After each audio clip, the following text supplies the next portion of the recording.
Kedengaran ya? Iya, Bu. Oke.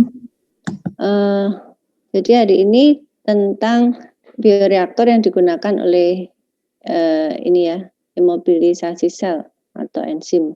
Nah, itu bisa kita kategorikan jadi 4 ya. Jadi Anda sudah tahu bahwa bioreaktor itu adalah kunci dari bioproses ya atau fermentasi. Jadi imobilisasi sel pun itu membutuhkan bioreaktor sesuai dengan kondisi imobilisasinya ya. Jadi ada ada 4, yaitu cell recycle system, fixed bed reactor, fluidized bed reactor, dan flocculated cell system. Jadi untuk bioreaktornya yang terpenting adalah sama dengan free cell sih sebenarnya. Jadi dia bisa memfasilitasi kebutuhan untuk hidup mikrobanya, nutrisi dalam hal ini, dan juga kebutuhan kondisi lingkungannya ya. Jadi itu yang dibutuhkan untuk sel yang diimobilisasi. Kemudian pemilihan reaktor untuk sel imobilisasi itu ada beberapa hal yang perlu dipertimbangkan terkait dengan tipe imobilisasi yang kita pakai, itu menentukan jenis bioreaktor yang akan kita gunakan ya. Kemudian metabolit apa yang akan dihasilkan oleh sel itu juga akan mempengaruhi pemilihan reaktornya. Dan pertimbangan bagus tidaknya heat transfer atau mass transfer dari reaktor yang kita gunakan untuk imobilisasi sel. Jadi 3 hal itu yang perlu dipikirkan ketika memilih jenis reaktor mana yang cocok dengan imobilisasi sel. Kemudian untuk tipe sistem fermentasi sistem atau reaktor ya, reaktor yang digunakan di fermentasi itu yang pertama adalah cell recycle system. Jadi pada cell recycle system itu intinya adalah sel digunakan lagi untuk fermentasi cycle berikutnya. Jadi misalkan ada 5 cycle, selnya bisa digunakan berulang-ulang ya, karena memang ada fasilitas untuk menggunakan sel itu ketika fermentasi cycle pertama selesai ya.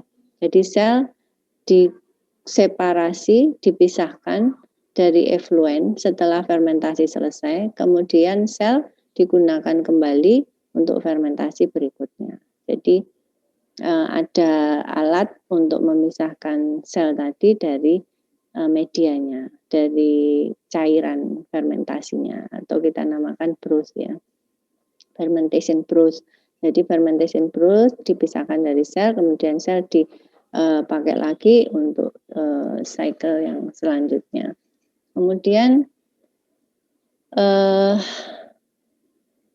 untuk sistem ini advantage-nya lagi dia meminimasi cell removal, artinya terjadinya sel wash out cell atau hilangnya sel dari fermenter itu bisa dihindari, diminimasi untuk cell recycle system ini ya. Jadi biasanya ada kalanya, apalagi kalau pas yang kita gunakan itu continuous system ya, ada kalanya sel itu banyak terbuang ketika proses fermentasi selesai ya. Nah, untuk sel recycle kejadian itu bisa diminimalisir karena ada membrannya, biasanya dia pakai membran untuk memisahkan sel dan cairannya tadi. Kemudian ini secara umum gambaran cell recycle system ya. Jadi ada fresh feed atau fresh medium di situ dimasukkan di dalam fermenter. Kemudian ada settling tanknya. Settling tank itu untuk mekanisme separasi tadi. Jadi biomasa dipisahkan dengan efluen. Setelah itu biomasa bisa digunakan lagi untuk melakukan fermentasi cycle berikutnya ya. Kemudian effluent diperlakukan pada tahap selanjutnya, biasanya purifikasi dan sebagainya untuk mendapatkan metabolitnya ya. Jadi ini inti dari gambaran secara umum dari cell recycle system. Jadi di situ yang terpenting adalah ada separasi antara biomasa dengan cairannya, sehingga biomasa bisa digunakan berulang ya. Nah, untuk yang selanjutnya fixed bed reactor, ini jenis reaktor yang juga sering digunakan terutama untuk wastewater treatment ya. Jadi untuk pengolahan limbah cair ya.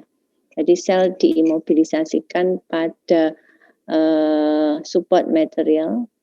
Jadi solid support biasanya dipakai plastik atau glass wool ya untuk mengattach selnya atau enzimnya.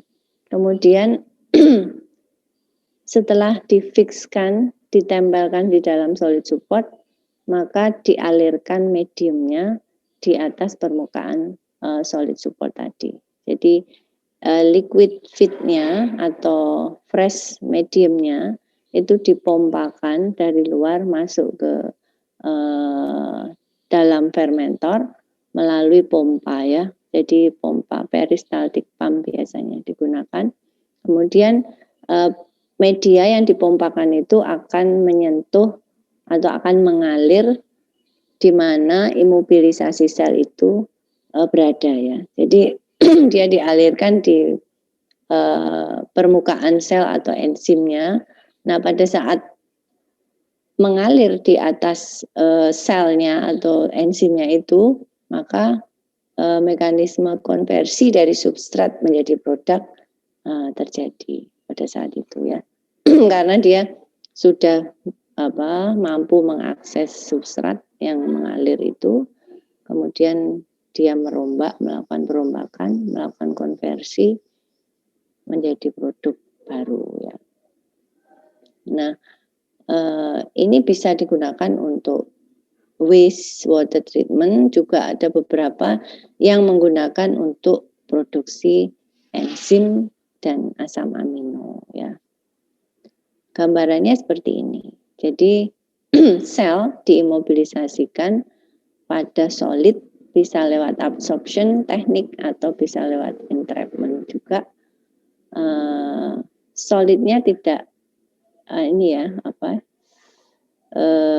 fix ya di situ. Jadi dia tidak mobile solid supportnya di situ. Jadi kolom untuk menempelkan selnya itu fix di dalam reaktor itu. Kemudian yang dialirkan mediumnya untuk melewati sel tadi, maka setelah melewati support solid tadi, dia akan bereaksi dengan sel atau enzim, kemudian menghasilkan produk ya. Ini untuk ya. Kemudian untuk fluidized bed reactor, ini sama seperti fixed bed, tapi dia lebih kecil ukuran partikelnya ya. Jadi ukuran partikel yang digunakan pada fluidized bed reactor ini memungkinkan untuk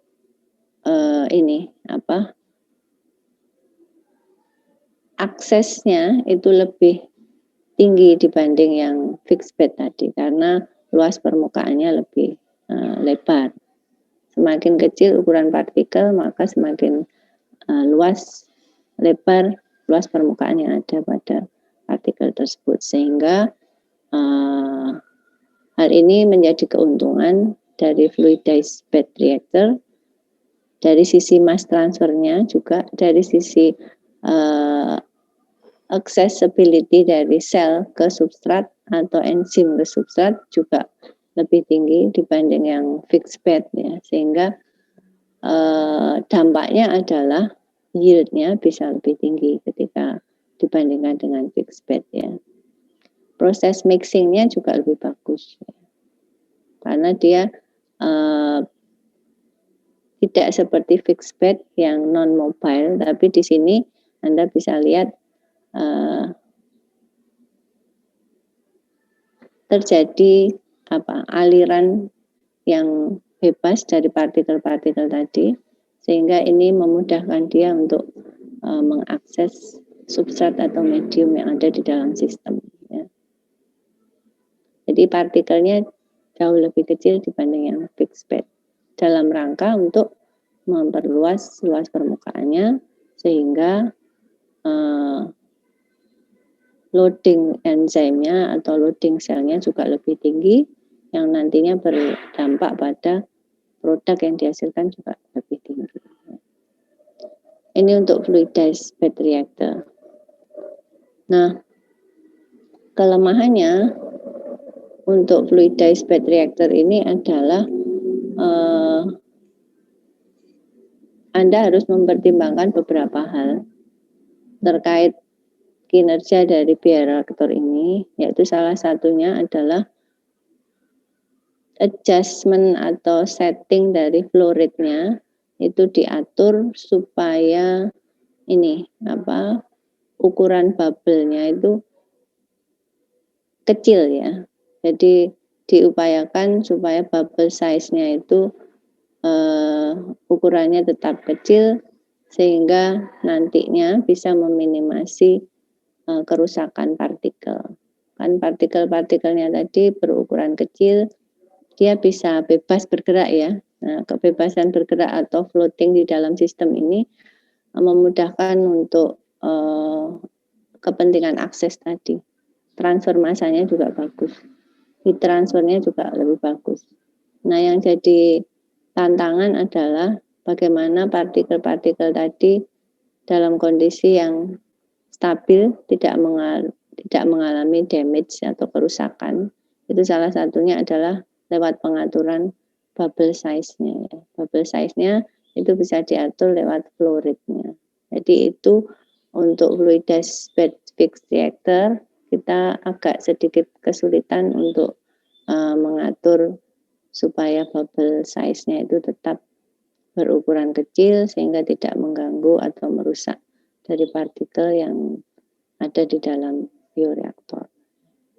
Tapi dari sisi performance-nya dia lebih bagus dibanding fixed bed. Lebih efisien. Kemudian ini tadi sudah saya sampaikan, jadi dari sisi loading selnya atau loading enzimnya, Anda bisa pakai lebih banyak konsentrasi dibanding yang fixed bed. Kemudian mass transfernya juga lebih oke, karena area luas permukaannya lebih lebar ya. Dan proses mixingnya juga lebih sempurna dibanding yang fixed bed. Dan di sini juga fenomena terjadinya clogging atau penyumbatan atau terkumpulnya sel menjadi satu itu tidak bisa diminimalisir ya dibanding dengan fixed bed ya, karena dia dari sisi kebebasan bergerak dia lebih bagus kalau di fluidized ya, sehingga clogging tidak ditemukan seperti yang sering terjadi di fixed bed reactor. Jadi antar sel itu tidak ngumpul jadi satu. Kemudian yang terakhir tipe atau jenis reaktor yang bisa digunakan adalah untuk imobilisasi sel itu flocculated cell reactor. Jadi flocculated cell reactor itu reaktor yang khusus digunakan untuk sel yang mampu melakukan flokulasi secara alami. Ya, jadi intinya dia tidak pakai support material atau solid support atau matrix ya. Jadi secara alami dia memang organisme yang mampu melakukan flokulasi. Jadi secara genetik dia ada mekanisme untuk menghasilkan protein dalam hal ini yang bisa berinteraksi dengan sel yang lain ya, biasanya karbohidrat. Jadi attachment antara protein itu dengan karbohidrat yang ada di sel yang lain. Nah, itu biasanya pakai flocculated cell. Jadi ini juga sering digunakan untuk proses pengolahan limbah juga ya. Nah, mixingnya biasanya menggunakan gas ya, udara biasanya. Tidak menggunakan agitator. Aplikasinya untuk waste treatment juga ya. Waste treatment biasanya reaktornya berbentuk X-shape ya, seperti telur gitu. Dan ini juga digunakan untuk mammalian cell animal ya. Untuk antibody production. Jadi untuk produksi antibody juga menggunakan tipe yang ini. Nah, bentuknya seperti ini. Jadi sel membentuk vlog antar sel. Kemudian untuk proses mixingnya kita menggunakan aerasi atau udara dimasukkan dengan gently mixing. Jadi mixingnya nggak boleh banter-banter karena akan merusak selnya, terutama untuk mammalian cell. Jadi mammalian cell itu kan rentan terhadap agitasi ya, sehingga untuk aplikasinya bioreaktornya didesain tidak lagi menggunakan agitator, tetapi dia menggunakan aerasi. Dihembuskan dari bawah biasanya, kemudian diputar pelan-pelan. Atau ada lagi yang hanya digoyang aja ya, untuk mixing. Jadi pelan sekali, karena takut merusak sel-sel yang ada di dalam reaktor. Ini untuk flocculated ya. Nah, ini versi lain. Jadi seperti yang tadi saya sampaikan, itu ada versi lagi yang bisa digunakan untuk imobilisasi sel ya. Jadi Anda bisa lihat di situ dia memakai istilah packed bed reactor. Nah, ini sama dengan fixed bed reactor yang saya jelaskan tadi. Jadi dia istilahnya aja kadang-kadang dia pakai, ada yang mengistilahkan sebagai packed bed reactor, ada yang fixed bed reactor. Tapi prinsipnya sama, dia menggunakan solid support yang non-mobile ya. Jadi dia ada di dalam reaktor, kemudian sel ditempelkan di dalam solid support, dan medium dialirkan di permukaannya. Itu untuk tipe packed bed reactor. Kemudian yang kedua, fluidized bed reactor sama. Jadi partikelnya mobile dalam hal ini, sehingga accessibility-nya lebih tinggi dan ukuran partikelnya lebih kecil dibanding fixed bed, sehingga luas area permukaannya juga lebih tinggi, dan ini memudahkan kita untuk menggunakan konsentrasi sel yang lebih banyak, sehingga produknya lebih banyak, sehingga yield-nya juga lebih tinggi untuk fluidized ini. Kemudian ada lagi yang C, itu gas lift bioreactor. Jadi seperti fluidized, tapi dia pakai pemisah di situ, ada dua dua pemisah untuk proses mixingnya itu. Jadi untuk optimasi proses mixingnya itu ada bantuan dua alat yang disisipkan di dalam bioreaktor, sehingga ada aliran ke arah kiri dan aliran udara ke arah kanan. Kemudian yang terakhir itu bubble ya, bubble column reactor. Ini ada tambahan agitator ya. Tapi optional ini, ada yang pakai, ada yang enggak. Kalau sudah pakai gas injection, dia nggak usah pakai impeller atau agitator.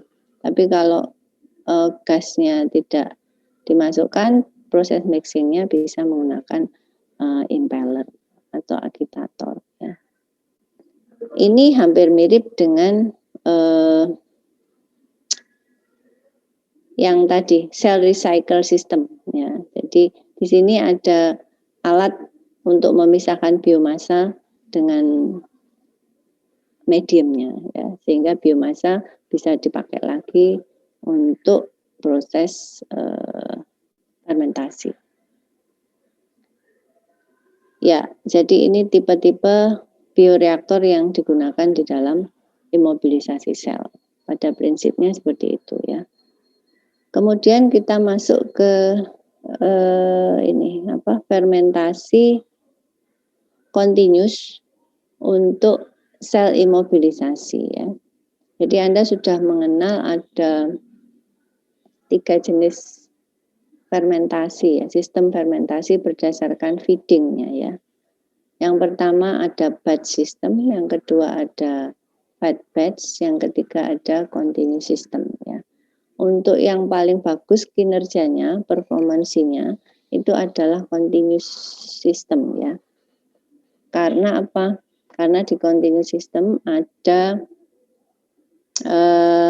penambahan fresh medium ya. Fresh medium yang continuous ya, tidak lagi seperti fed batch ya, apalagi seperti batch. Kalau batch tidak ada penambahan fresh medium sama sekali, jadi sekali pakai medium ya itu sudah selesai ya, sudah fermentasi diakhiri.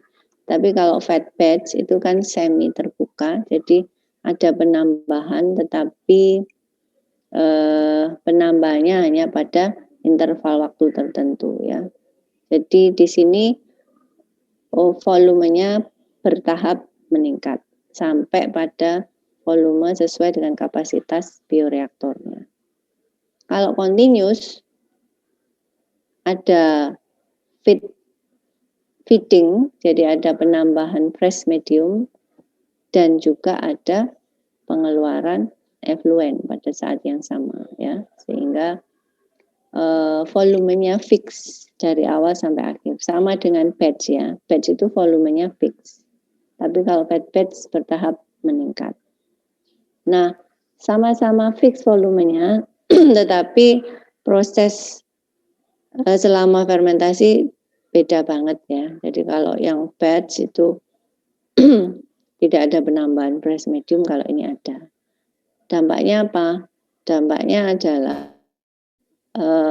pertumbuhan optimal dari mikroba bisa dipertahankan di dalam continuous ya.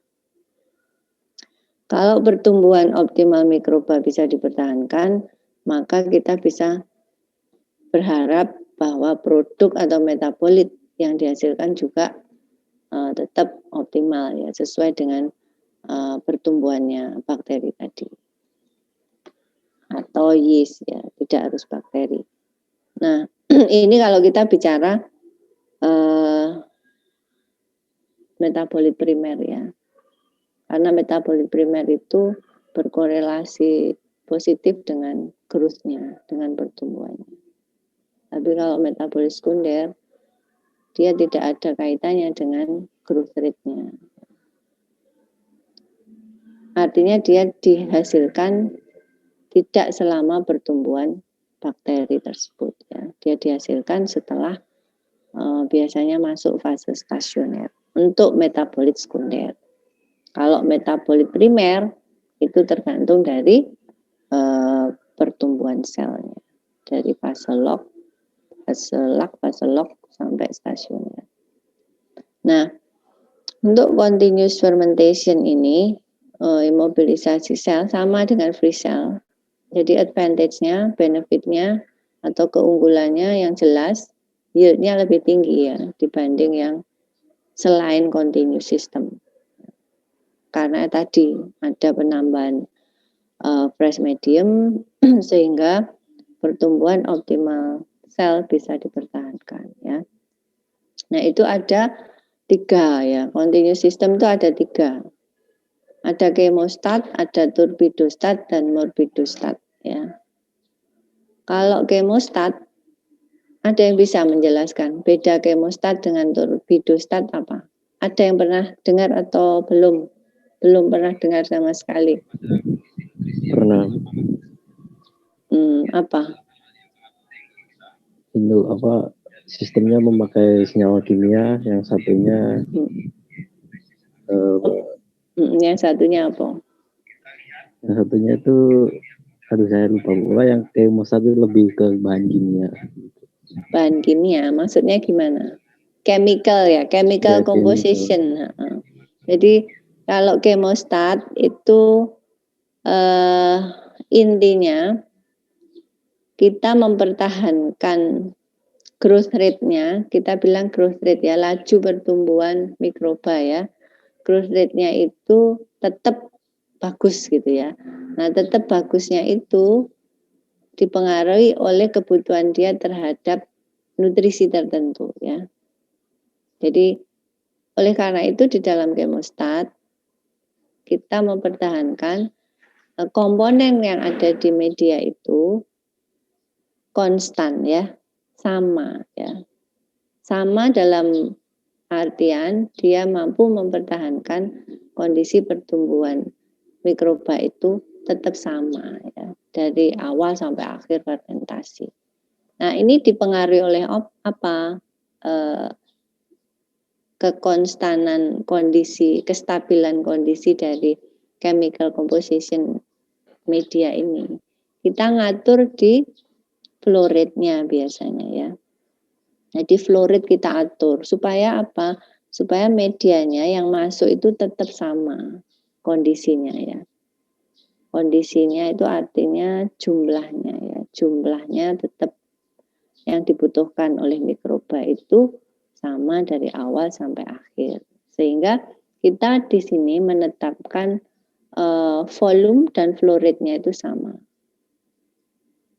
Jadi penambahan fresh medium itu laju penambahannya itu sama dari awal sampai akhir ya. Itu chemostat ya. Jadi untuk apa? Ya untuk menyediakan nutrisi yang dibutuhkan oleh mikroba tadi. Sehingga nutrisi itu tidak boleh berkurang atau berlebih ya. Oleh karena itu yang kita atur di dalam chemostat itu biasanya adalah flow rate-nya ya. Kalau flow rate-nya konstan, volumenya ya konstan kan. Jadi penambahannya tiap menit, tiap detik itu harus konstan ya. Untuk mempertahankan kebutuhan nutrisi dari mikroba tadi. Yaitu kalau chemostat ya. Kalau turbidostat, turbidity ya.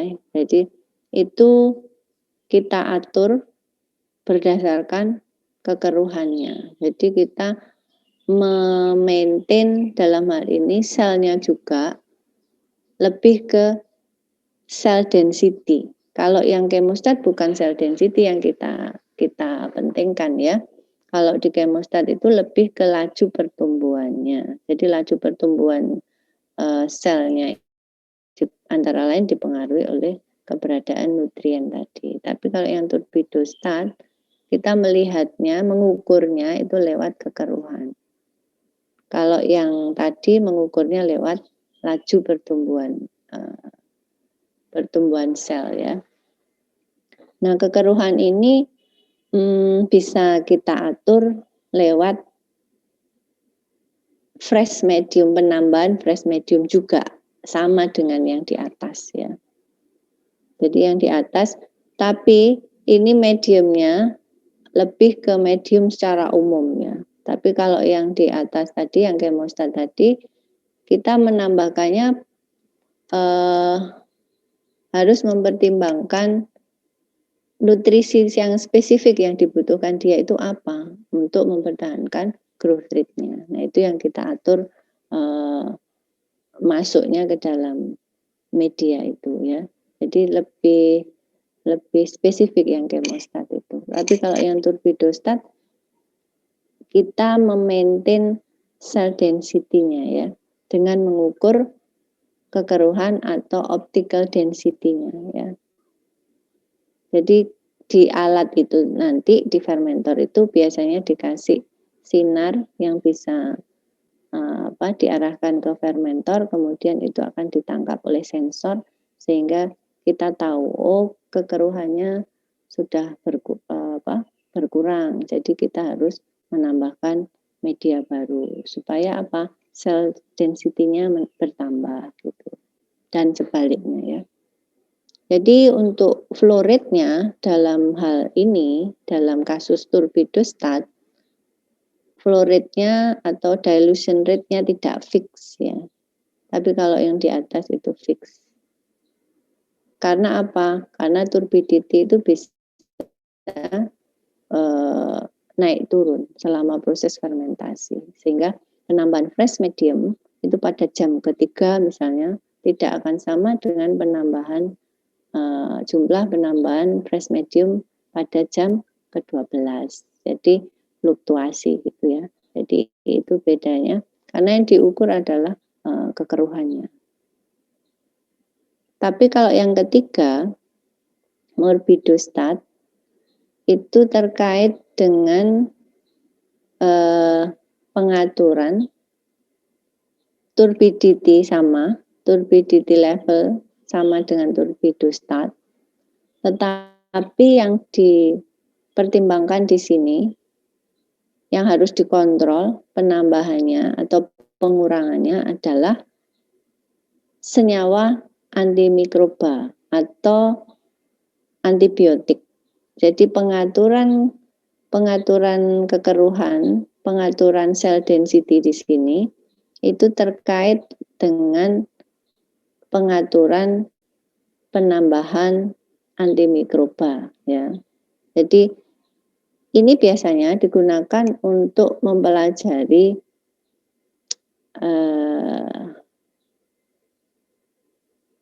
sel resistensi atau ketahanan sel itu terhadap antimikroba tertentu atau terhadap antibiotik tertentu. Jadi ini yang terakhir itu agak spesifik ya tujuannya. Jadi dia mempelajari ketahanan dari suatu sel terhadap penambahan senyawa antimikroba atau antibiotik. Ya. Itu ada juga ya namanya morbidostat. Jadi continuous system yang digunakan untuk tujuan resistensi sel terhadap antimikrobia ya. Jadi gambarannya secara umum Anda bisa lihat kalau kemostat itu adalah seperti ini. Jadi bioreaktor, kemudian ada fresh medium yang ditambahkan pada laju penambahan yang sama. Di saat yang sama, maka ada proses pengeluaran medium juga ya. Di situ ada overflow harvester device. Jadi ada alat atau ada ya semacam inilah desain dari bioreaktor untuk mengeluarkan media yang lama dari fermentor tersebut ya. Media baru dimasukkan, media yang lama dan sebagian sel itu keluar ya. Kemudian Anda bisa lihat yang sebelah kanan itu ada grafik, ada S, ada X. S itu substrat. Jadi selama fermentasi substrat itu akan berkurang ya karena dimakan oleh sel. Jadi awalnya konsentrasinya tinggi, kemudian selama fermentasi selesai konsentrasi akan turun. Nah, itu wajar, itu fenomena yang normal untuk suatu fermentasi. Kemudian yang kita amati lagi adalah X-nya. X itu biomasa. Biomasa itu dari awal itu naik, dari awal itu konsentrasinya rendah, kemudian naik pada fase log yaitu. Kalau kita bicara fase pertumbuhan mikroba, itu kita bisa katakan fase lag sedikit, kemudian dilanjutkan fase log. Nah, fase log ini fase pertumbuhan optimal mikroba ya. Kemudian pada akhir fase log akan dilanjutkan fase stasioner. Nah, pada saat X atau selnya itu berada pada titik 0 sampai jam ke berapa itu? Jam keempat lah ya, katakanlah 4, 2,5, ya 3, 4 lah. 4 jam keempat dia mencapai fase akhir lock ya. Nah itu bisa kita amati di batch system ya. Batch system kan seperti itu. Jadi fase lock, kemudian dilanjutkan lock, kemudian stasioner. Itu ada di fase profile di batch culture ya. Kemudian bagaimana dengan continuous pada chemostat ya. Chemostat itu sama dengan continuous system.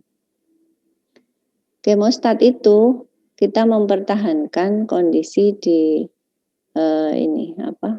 fase akhir locknya ya, fase akhir lock ya. Nah, pada kondisi tersebut Anda bisa lihat substratnya kan. Substratnya itu tidak lagi pada kondisi yang konsentrasi tinggi, tetapi untuk mencapai fase stasioner itu atau fase lock akhir, maka substrat yang digunakan adalah substrat yang pada saat konsentrasi mencapai, misalkan ini 10 gram per liter ya, kita pakai, jadi sekitar 2 gram per liter. Nah, untuk continuous system, feeding rate-nya, jadi Anda memasukkan makanannya ke dalam reaktor itu Anda upayakan konstan 2 gram per liter selama fermentasi berlangsung. Untuk apa? Ya untuk mempertahankan jumlah sel pada kondisi yang tinggi, yaitu pada sekitar 0,4 misalnya, 0,4 mu-nya atau growth rate-nya ya. Jadi yang di sini yang kita lihat adalah laju pertumbuhan selnya ya. Di situ ada tanda mu, itu yang kita lihat di chemostat ya. Bagaimana Anda bisa mempertahankan growth rate-nya atau dalam kurung mu-nya itu tetap pada kondisi yang tinggi. Nah, ini Anda mengatur konsentrasi substratnya. Jadi substratnya di situ terlihat sekitar misalkan 2 gram per liter. Terus Anda adjust supaya tetap 2 gram per liter. Sehingga feedingnya Anda atur setiap detik, setiap menit itu harus masuk berapa berapa tetes atau berapa mili ya, tergantung hitung-hitungannya ya.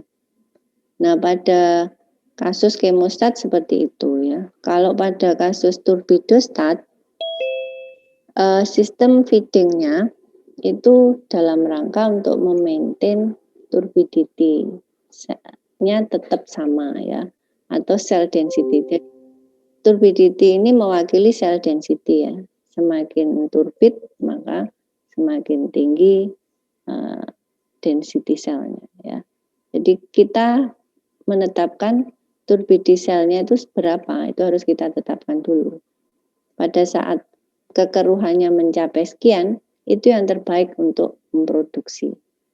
Nah, itu yang kita maintain di dalam turbidostat ya.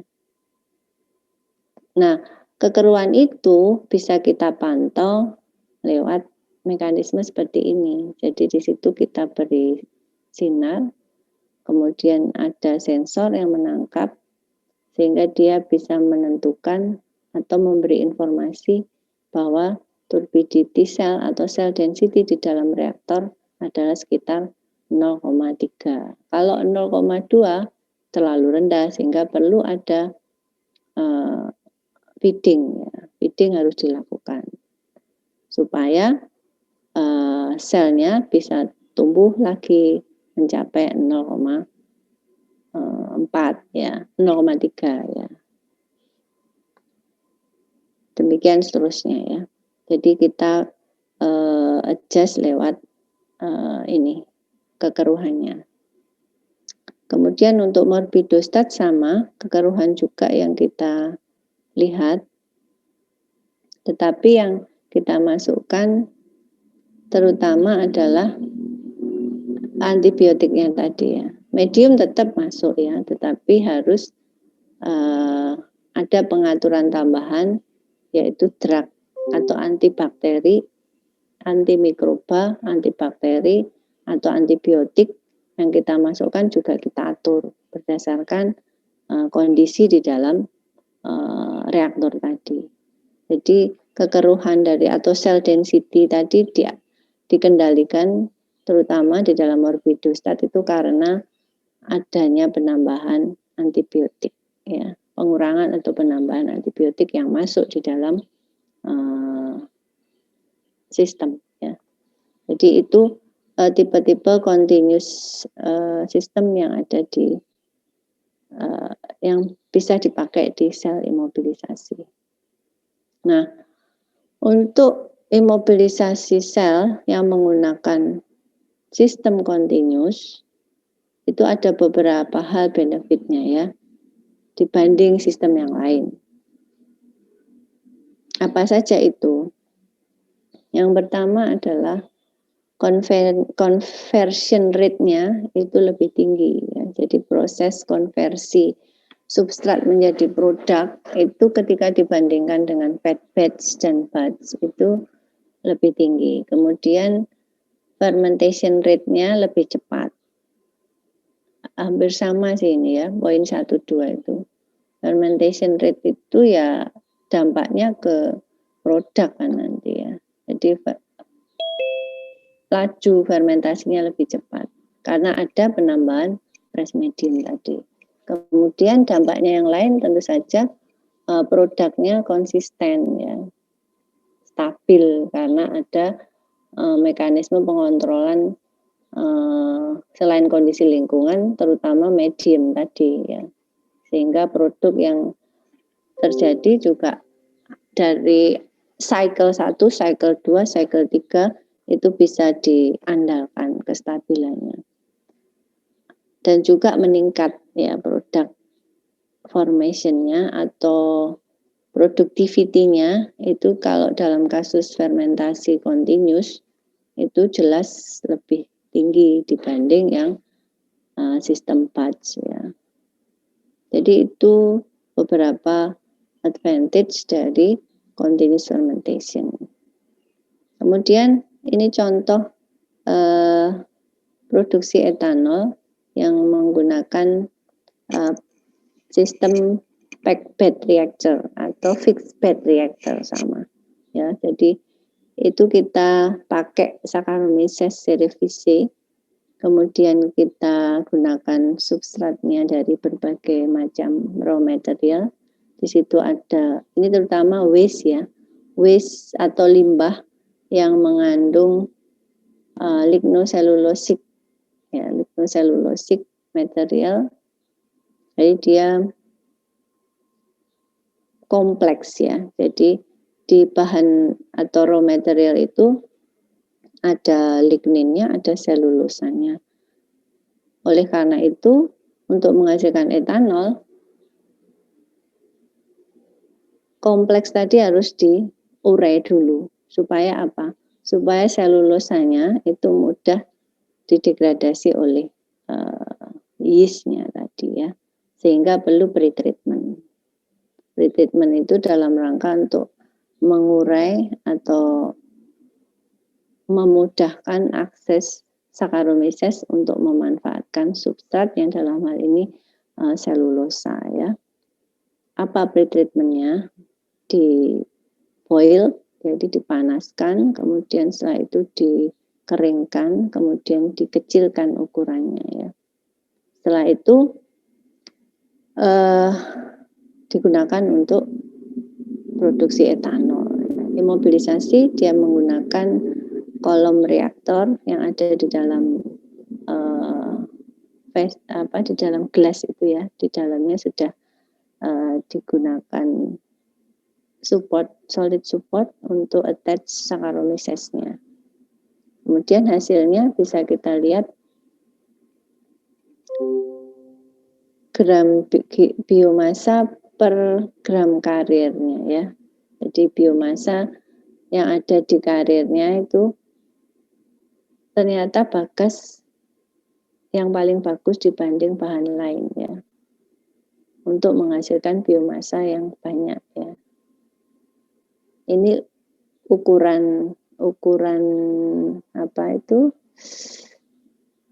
Raw materialnya. Kemudian yang sumbu Y itu banyaknya biomasa atau sel. Kemudian kita coba lihat perbandingan antara batch dan continuous fermentation ya, yang menggunakan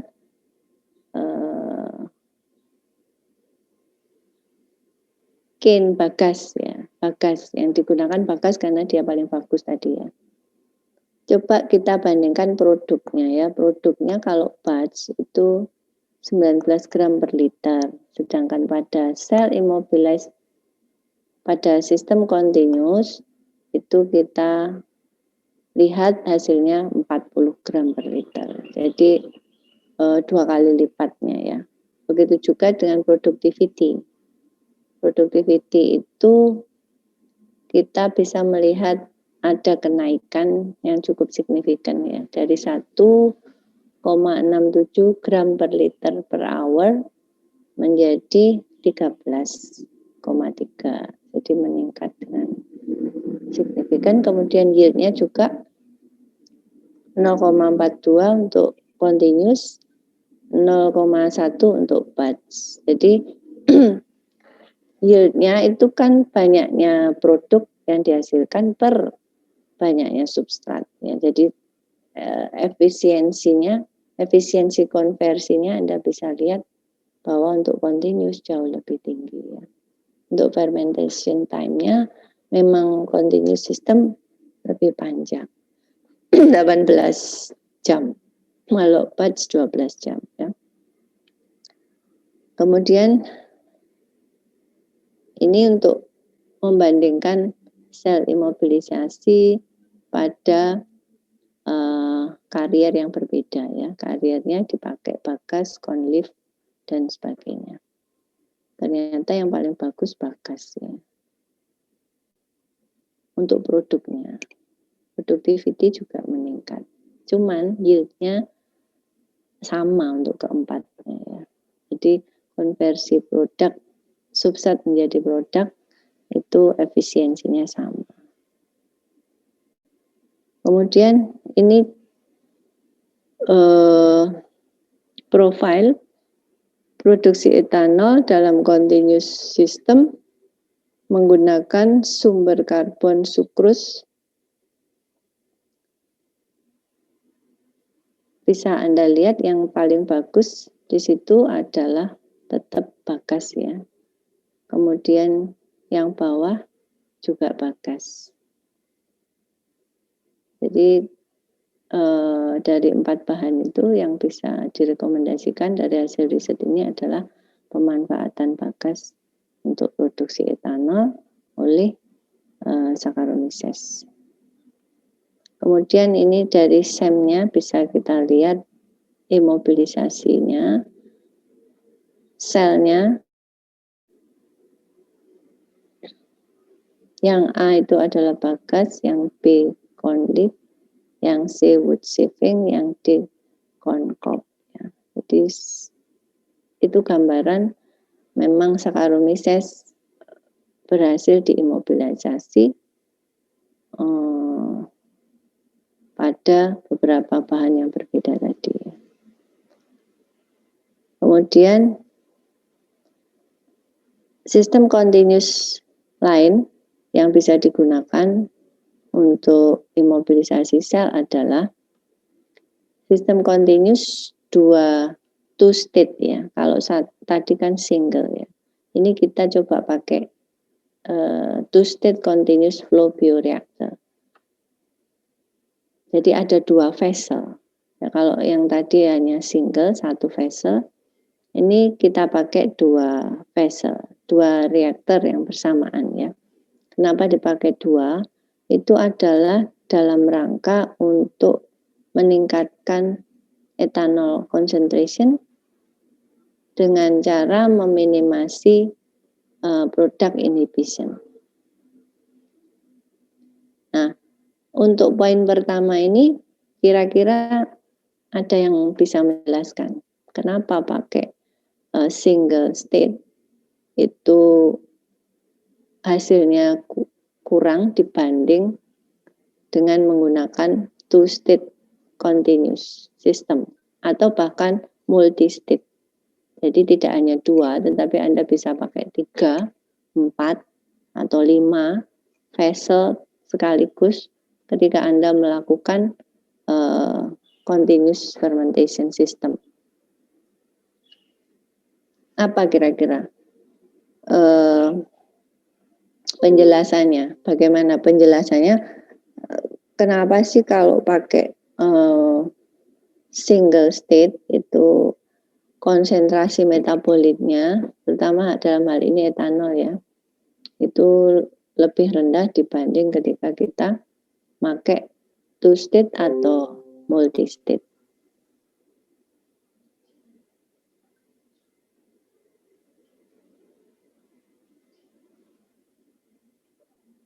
Ada yang bisa jawab?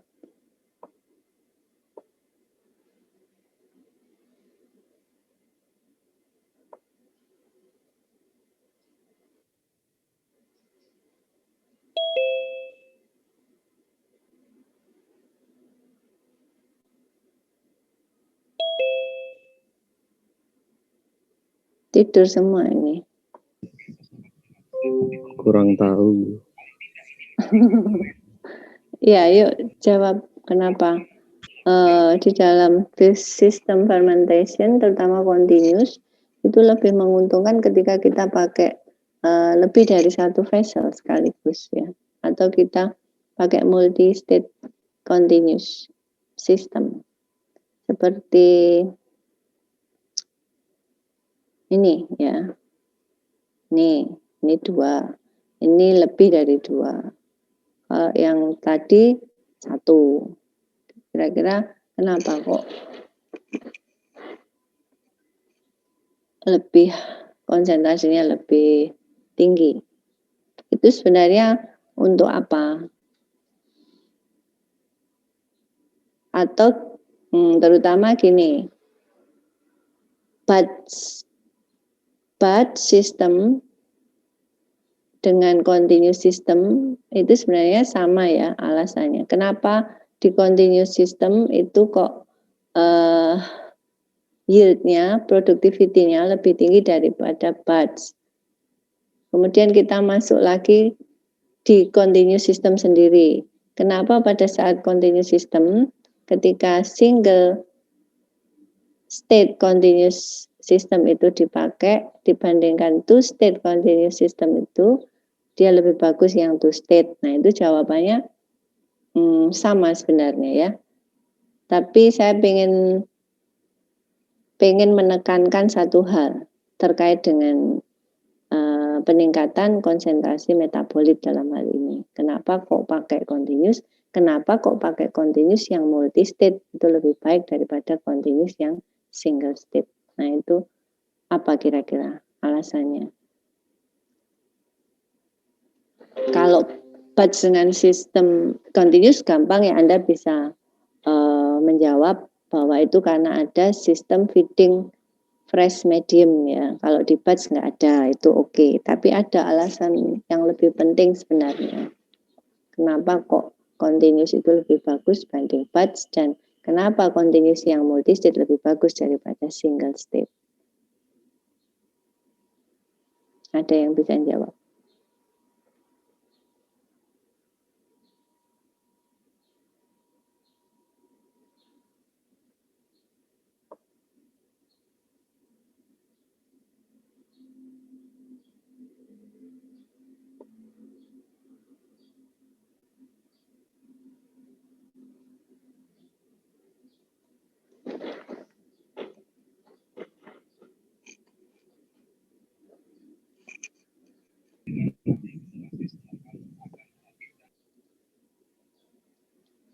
Nanda ada Nanda.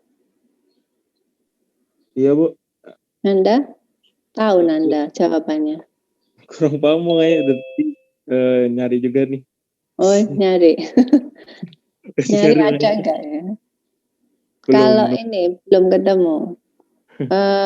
Mei ada Mei. Saya, Bu. Tahu Ya. Mei jawabannya apa kira-kira? Masih itu, Bu. Masih mikir, Bu. Mikir. Iya. Ya wis. Ya, mikir nanti kalau sudah ketemu bilang ke saya. Kiki ada Kiki.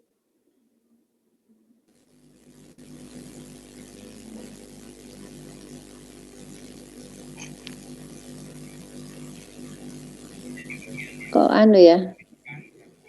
Berisi. Replesi glukosa bukan? Apa maksudnya? Mungkin represi pada glukosa di ininya, di substratnya. Ya, maksudnya gimana? Ini siapa ini? Saya Diki. Diki ya. Maksudnya gimana Diki? Saya ini sih dulu kayak dihubungkan sama matkul yang apa biotek pangan kemarin. Kan sempat dijelasin juga tentang represi glukosa. Mungkin ya, metabolitnya ekspresi konversi metabolitnya mungkin. Konversi metabolit. Kenapa? Karena glukosanya konsentrasinya lebih tinggi jadi menghambat senyawa lain misalnya sukrosa. Ya wes, oke. Itu di mekanisme represi glukosa itu terkait dengan apa Diki waktu itu? Pembuatan bir briwik. Oh, pembuatan bir, oke. Ya wes, oke. Nanti kan. Yang lain ada yang bisa menjawab?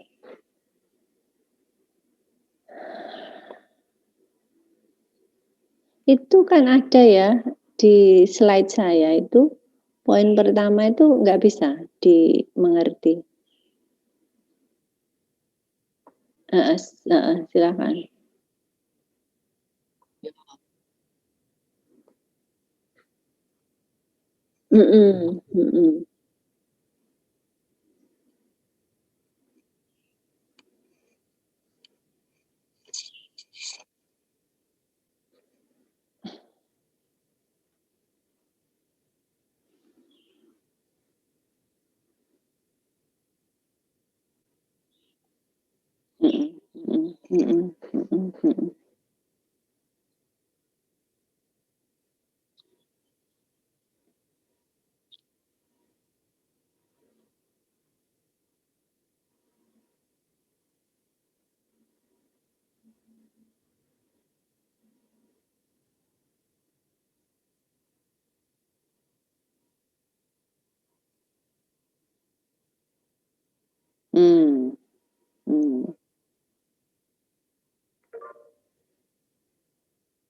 Bisa diakumulasi lebih banyak. Oke. Ya, oke. Itu masuk juga ya. Tapi ada satu kata kunci yang Anda lupakan ya. Kenapa multi state itu lebih bagus dibanding satu stage ya. Ya itu benar juga. Ada lagi yang bisa nambahkan mungkin kata kuncinya? di slide saya itu kan ada ya. Yang poin pertama itu.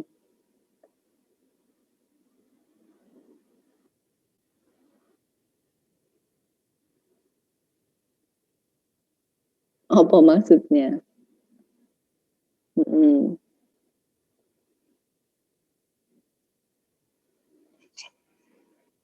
Ya.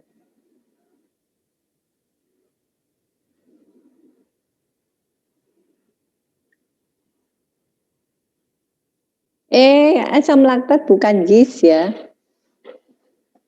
Apa? Oh, semisal ya, oke.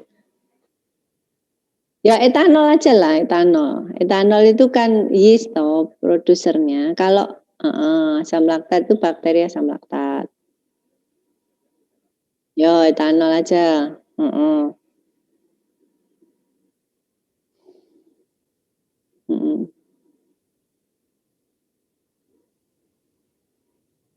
Oke. Ya, yang lain paham kira-kira?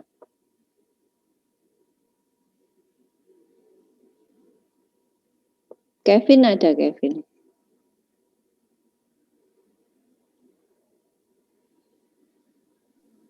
Iya ada Bu.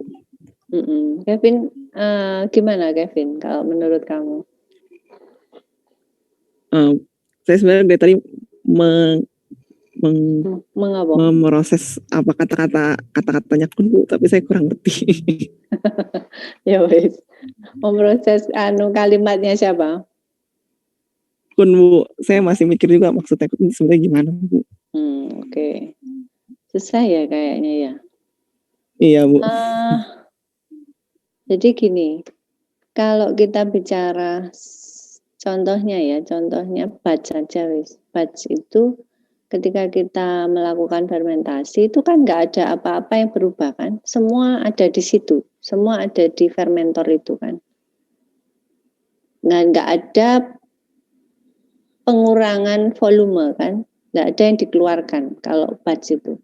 Jadi ketika kita pakai 5 liter media, nanti setelah sekian jam fermentasi, katakanlah 24 jam fermentasi, ya kita ambil 5 liter itu, kemudian kita purifikasi dan sebagainya ya. Nah, di dalam proses fermentasi selama 24 jam itu, etanol kan ada di situ terus tuh, ya. Nah, etanol ini kan produknya yeastnya tadi kan. Jadi etanol itu adalah metabolit atau produk yang dihasilkan oleh yeast dengan mengkonversi glukosa menjadi etanol kan gitu. Nah, etanol yang terakumulasi di dalam batch system itu yang kita harapkan ya. Nah, selama akumulasi itu, etanol itu bisa menghambat pertumbuhan yeast. Namanya inhibition itu, product inhibition ya. Jadi product inhibition di dalam batch itu besar sekali ya potensinya terjadi product inhibition. Kenapa? Karena di dalam proses fermentasi, selama proses fermentasi terjadi, itu etanol terakumulasi di situ. Jadi itu sebenarnya juga inhibitory compound bagi siapa? Bagi selnya ya, bagi yeastnya itu sendiri. Jadi kalau Anda ingin memproduksi etanol dengan konsentrasi yang tinggi, nggak bisa dalam sistem batch. Kenapa?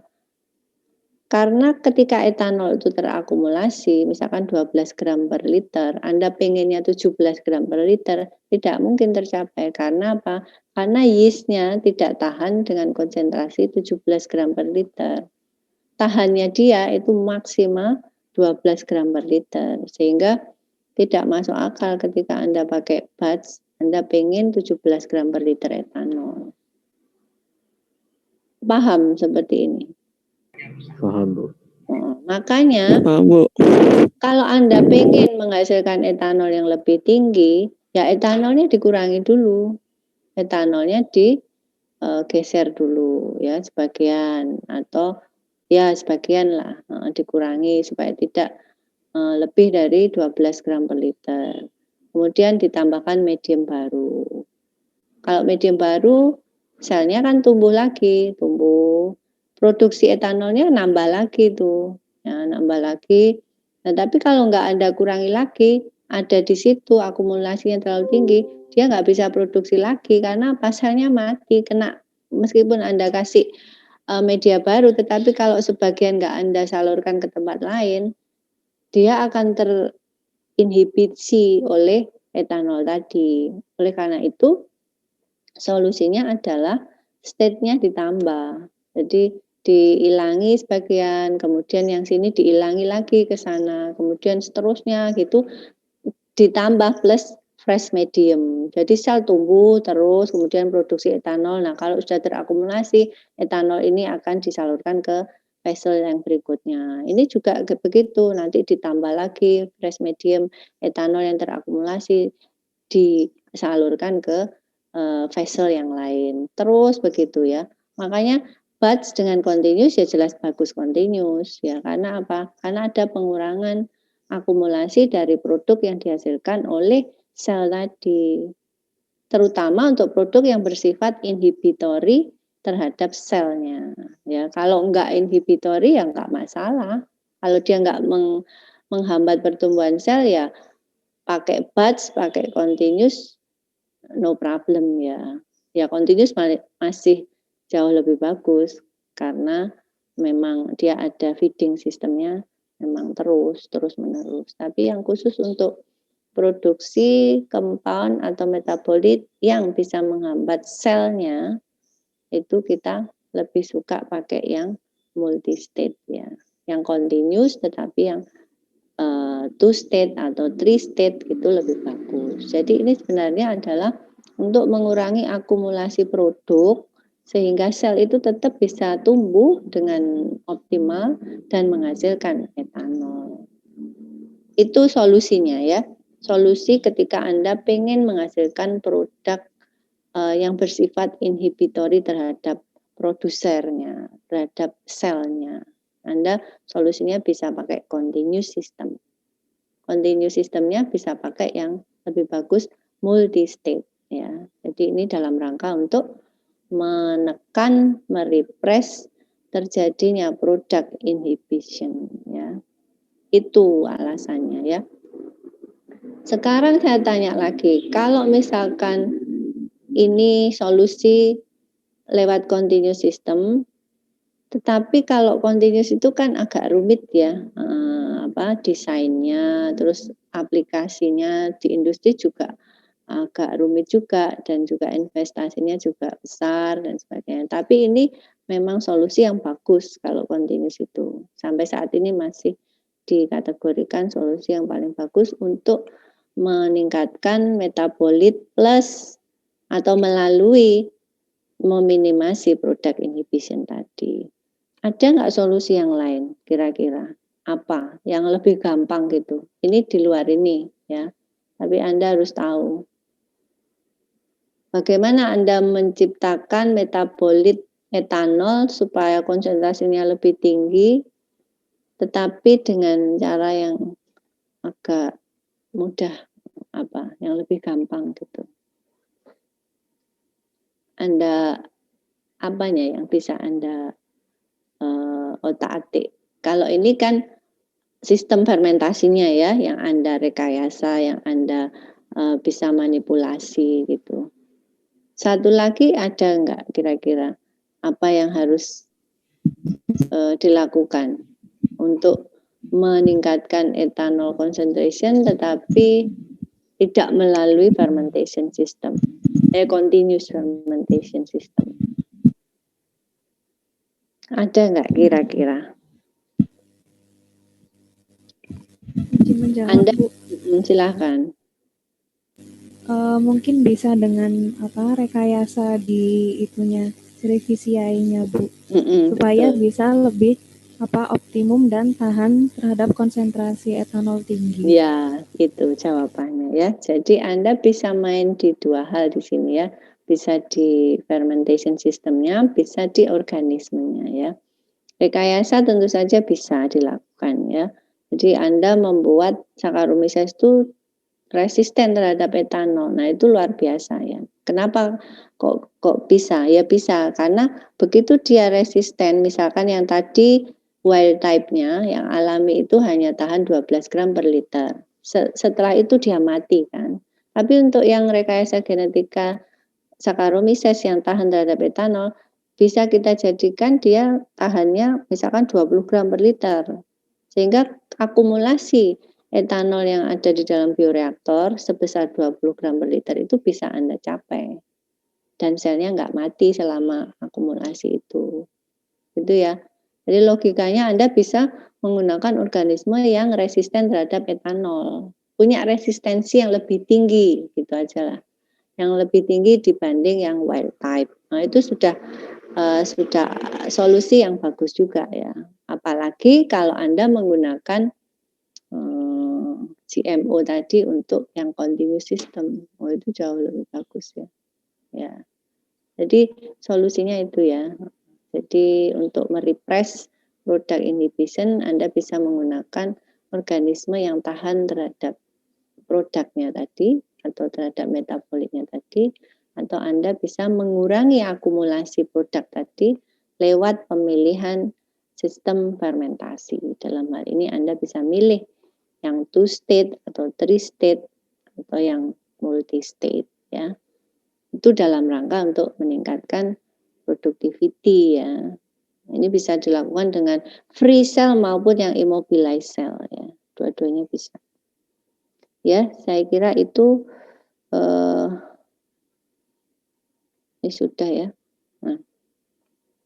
Nah untuk continuous stir tank reactor with recycle. Nah ini ada lagi continuous system tapi dengan recycle. Recycle yang tadi saya jelaskan itu bisa Anda gunakan untuk sistem continuous ini ya. Jadi intinya di dalam sistem ini goalnya adalah yield yang tinggi, jelas ya, kalau continuous yieldnya mesti tinggi. Yang kedua adalah low cost ya. Jadi low cost itu menjadi target juga di dalam industri. Itu bisa Anda pakai yang recycle system ya, continuous tapi yang recycle. Ada continuous yang tidak recycle soalnya ya. Tapi kalau Anda yang pakai recycle itu jelas lebih irit ya. Dengan apa mekanisme pemisahannya? Biasanya pakai filtrasi ya. Sentrifugasi mahal kalau sentrifugasi. Jadi yang lebih bagus pakai filtrasi, kemudian sel bisa digunakan untuk cycle berikutnya ya. Ini ini seperti ini gambarannya ya. Jadi pada saat fermentasi selesai, Anda masukkan ke alat yang dimana alat itu di dalamnya ada filternya ya, filter microfiltration ya. Ada ultrafiltration, ada microfiltration. Nah, yang bagus, yang murah, yang efektif itu microfiltration. Ketika mereka membandingkan ultrafiltration dan microfiltration, ternyata microfiltration itu lebih irit, lebih menguntungkan lah ya dibanding yang ultrafiltration. Nah, yang ultra itu terkait ukuran ya, ukuran porinya. Ultra itu jelas lebih kecil porinya dibanding yang microfiltration membrane filter ya. Ukurannya kalau mikro itu sekitar 0,5 mikro, tapi kalau yang ultra 0,1 ya, jadi kecil banget. Nah, itu mereka mencoba membandingkan, ternyata yang membran microfiltration itu lebih efektif untuk digunakan ya. Kemudian yang ini, yang kita bicarakan tadi ada yang flocculated immobilized reactor ya. Flocculated reactor. Jadi imobilisasi sel yang dilakukan tanpa menggunakan support material kan gitu ya. Itu kita sering temukan juga di dalam industri. Nah, untuk tipe sel yang begini tidak direkomendasikan untuk menggunakan stir vessel ya. Stir vessel. Jadi vessel yang ada stirrernya, ada agitasinya, ada impellernya. Karena apa? Karena mereka rentan terhadap kerusakan yang diakibatkan oleh agitasi. Ya. Jadi yang disarankan adalah yang seperti ini, ya ini. Jadi pakai bubble, pakai gas injection. Jadi kalau untuk agitasi nggak cocok karena potensi merusak sel itu lebih tinggi. Makanya direkomendasikan untuk jenis-jenis reaktor yang agitasinya lembut, tidak terlalu banter. Biasanya pakai gas injection atau pakai aerasi. Dan ingat kalau aerasi Anda wajib menggunakan membran ya. Membran dalam hal ini fungsinya bukan seperti yang membran tadi untuk separasi sel dan medium, tapi kalau terkait dengan aerasi, membrannya ya untuk nyaring udaranya yang masuk ya. Sehingga dia tidak terkontaminasi oleh mikroba yang dari luar. Ya. Oleh karena itu membran perlu dimasukkan di dalam bioreaktor ini. Bukan di dalam bioreaktor ya. Jadi jalan menuju bioreaktor yang dilalui oleh udara itu harus dikasih membran filter ya supaya kontaminasi bisa dihindarkan ya. Ya, saya kira itu ya terkait dengan jenis-jenis reaktor yang bisa digunakan untuk imobilisasi sel ya. Saya kira materi saya terakhir sampai di sini. Kalau ada pertanyaan silahkan ya. Saya nanti kasih kuis lewat Edmodo aja ya. Nanti saya infokan ke ketua kelasnya. Untuk tugas gimana? Sudah selesai? Sudah dikirim ke saya? Oke, belum saya cek. Termasuk ininya ya, literaturnya.